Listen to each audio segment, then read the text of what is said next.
સ્વાગત છે તમારું અમારી યુટ્યુબ ચેનલમાં। મોર્નિંગના વાગી ગયા છે અત્યારે 10, તો અમે લોકો ફ્રેશ થઈ ગયા છે। હવે અમે લોકો નાસ્તા પાણી કરીશું અને પછી આજે સન્ડે છે તો શું રૂટિન બનશે, ક્યાં જવાનું થશે શું નહીં હું તમને જણાવીશ, તો બન્યા રહો અમારી જોડે અમારા બ્લોગમાં। તો આ હતો સન્ડે સ્પેશિયલ નાસ્તો, જેમાં હતા ગાંઠિયા, જલેબી, સંભારો અને મેં મારી માટે મંગાવ્યા હતા દાલ પકવાન। તો મમ્મી અને પપ્પાના અહીંયા નાસ્તો કરી રહ્યા છે। હજી મારે થોડીક વાર હતી કેમ કે હું દિવસની વેઇટ કરતી હતી। પછી ત્યાં અહીંયા નાસ્તો કરી રહ્યો હતો અને મેં બી મારો નાસ્તો શરૂ કરી દીધો હતો। તો આજે સન્ડે છે તો કોઈ પ્લાન તો નથી, એમ તો દિવસને એક ભાઈને મળવાનું છે તો સાસણ જવાનું છે, તો હવે જોઈએ કે કઈ રીતનો પ્લાન થાય છે। અને આજે બપોરના જમવામાં મારે બનાવવાના હતા કારેલાનું શાક। આજે હું કાજુ કારેલાનું શાક બનાવું છું, એટલે મમ્મીએ કારેલા સુધારી દીધા છે અને સાથે સાથે મેં અહીંયા કાજુ બી ગરમ પાણીમાં બોઇલ કરીને રાખેલા છે અને સાથે સાથે મેં રસોઈની તૈયારી કરી દીધી છે અને કારેલામાં મીઠું ચડાવીને રાખી દીધું છે કેમ કે એને કડવાશ નીકળી જાય, એટલે પછી મેં એમાં મીઠું નાખીને રહેવા દીધા છે। આઈ થિંક અડધો કલાક જેવો મારે રાખવા પડશે તો એકદમ કડવાશ નીકળી જશે। અને સાથે સાથે દાળ ભાતનું કુકર મૂકી દીધું હતું અને એક બાજુ દૂધ ગરમ થઈ રહ્યું હતું। તો આજે અમદાવાદથી એક પાર્સલ આવ્યું હતું, જે દિવેશને ધ્યાન બે લેવા ગયા હતા, તો ધ્યાન પાર્સલ ખોલી રહ્યો છે અને ખૂબ એક્સાઇટેડ છે, પણ એ પાર્સલમાં એને એક બી વસ્તુ નીકળવાની નથી કેમ કે આ પાર્સલમાં દિવેશે એના શૂઝ મંગાવ્યા હતા અમદાવાદથી। તો ભાઈએ પાર્સલ કરી દીધું હતું પણ ધ્યાનનું કોઈ બી વસ્તુ એમાં નહોતી, એટલે પછી ધ્યાનનું રિએક્શન જોવાનું હતું કેમ કે ધ્યાનની વસ્તુ હજી થોડીક લેવાની બાકી હતી। તો મારી સિસ્ટરે કીધું કે હું બધી એકસાથે લઈ આવું, પછી હું એમાં એને કુરિયર કરી દઉં।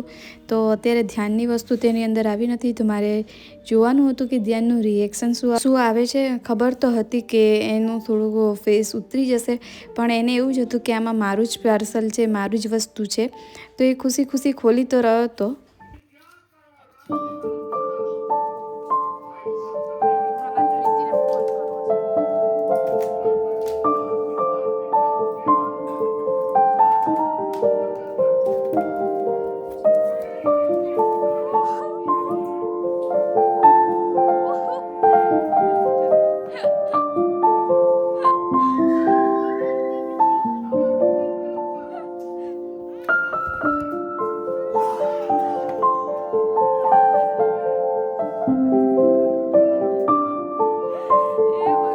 ચાલતો હતો કે એનું પાર્સલ નહીં આવે, એનું કંઈ નીકળશે નહીં તો એ રડવાનું શરૂ કરી દેશે અને એવું જ બન્યું।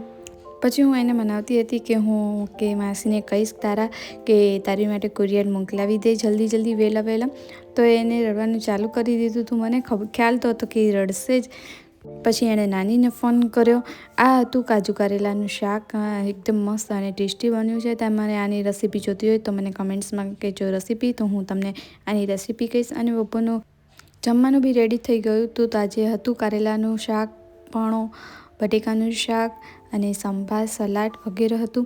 અને પછી આજે મેચ આવી રહ્યો હતો તો અત્યારે આપણું રાષ્ટ્રીય ગીત વાગતું હતું, તો ધ્યાન બી સ્ટેન્ડ અપ થઈ ગયો હતો। તો આ હતું બપોરનું જમવાનું, એમાં કાજુ કારેલાનું શાક, મેં બટેકાનું શાક બી બનાવ્યું હતું, સાથે સાથે પાપડ, સલાડ, છાશ અને પણો બધું જ હતું આજે જમવામાં। પછી જમી કરીને કામ પતાવીને મમ્મી ઉપરવાળા ભાભી જોડે ગુજરીમાં આવ્યા હતા। આ હતી જૂનાગઢની ગુજરીમાંથી અમે તો કશું લેતા નથી, પણ ભાભીને કંઈક વસ્તુ લેવી હતી તો મમ્મીને કહે કે તમે જોડે આવો ને, તો હું એકલી તો મારે જવું નથી, કોઈક જોડે આવે તો જવું। તો મમ્મી કે એમ બપોરે હું તો સૂતી નથી, તો કે ચાલ તારી જોડે આવું ગુજરીમાં, હું બી જોઈ લઉં ગુજરી। તો પછી મમ્મી અને સામેવાળા ભાભી અહીંયા ગુજરીમાં આવ્યા હતા। આ હતી જૂનાગઢની ગુજરી।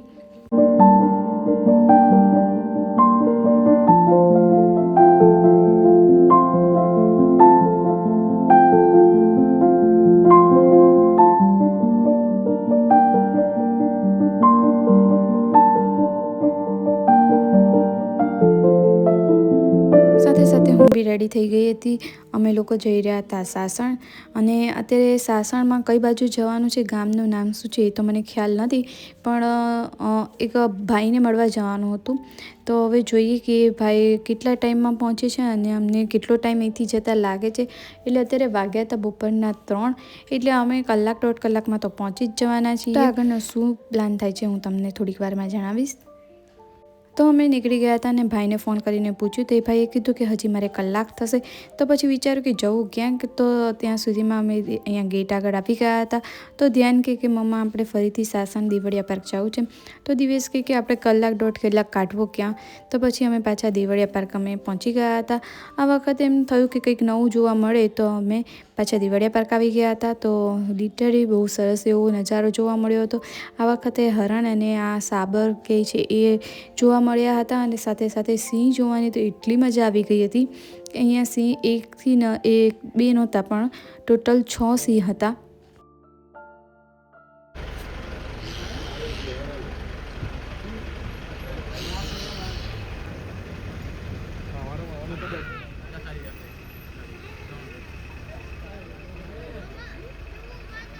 જો ત્યારે અમે અરે 1 2 3 4 5 છે, 5 ને 6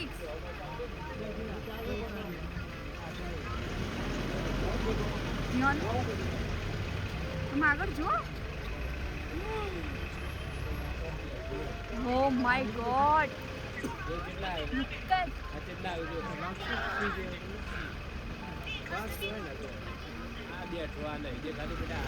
સિંહણ અને સિંહ એના બચ્ચા ખૂબ જ મોજમાં હતા. તો એ લોકો રમત બી કરી રહ્યા હતા અને અમને બી જોવાની ખૂબ જ મજા આવી ગઈ હતી. અને ધ્યાન તો એને બોલાવતો, તો મેં કીધું ભાઈ તું બોલાવીશ નહીં તો એ ગરમ થઈ જશે, તો આમ તારી સામે જ બી દાળ નાખશે તો તું બી જઈશ. તો સાથે સાથે એટલા નજીક આવી જતા હતા સિંહ કે જોવાની ખૂબ જ મજા આવી ગઈ હતી. અને એક સિંહ તો એટલો લિટરલી બસને એટલી નજીક આવી ગયો તો ધ્યાન કે મમ્મા જો એ મને જોવે છે. એમ જોઈને ધ્યાન બી શોક થઈ ગયો અને અમે બી જોઈને શોક થઈ ગયા, પણ ખૂબ જ મજા આવી હતી.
પછી જે ભાઈને મળવાનું હતું તે ભાઈનો કોલ આવી ગયો હતો. બસ આ મારું લાસ્ટ હતું સ્ટોપ, કેમ કે અહીંયા પછી પૂરું થઈ ગયું હતું દેવળિયા પાર્કનું, એન્ડ આવી ગયો હતો. પછી અમે અહીંથી નીકળી ગયા હતા.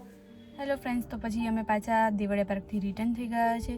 અને દિવસને કામ હતું એટલે પછી અમે સાસણથી થોડાક આગળ એક કંઈ ભાલછેલ કરીને ગામ છે, ત્યાં અમે આવ્યા હતા. એક ભાઈને મળવાનું હતું. એમને કંઈક કામ હતું તો એ એમને મળતા હતા, એમની જોડે વાતચીત કરી. ખાસો ટાઈમ થઈ ગયો, હજી અડધો કલાક જેવું થઈ ગયું છે. હજી એ લોકો સામે ચા પીવા માટે બેઠા છે, હું તમને બતાવું.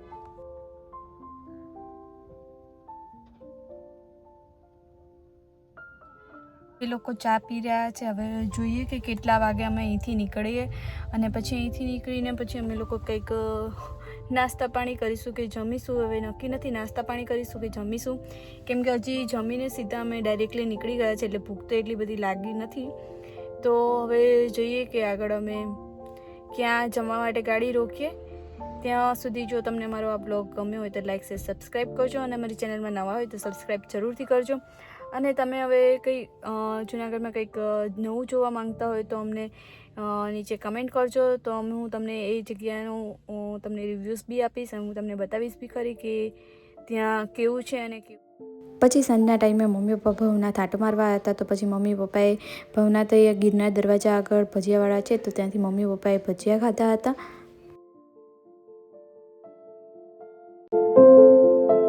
અમે સાસણથી રિટર્ન થઈ ગયા હતા. તો ફ્રેન્ડ્સ, તમને વ્લોગ કેવો લાગે, ગમ્યો હોય તો લાઈક શેર સબસ્ક્રાઈબ કરજો, અને અમારી ચેનલમાં નવા હોય તો ચેનલને સબસ્ક્રાઈબ જરૂરથી કરજો. હવે મળીએ નવા વ્લોગમાં.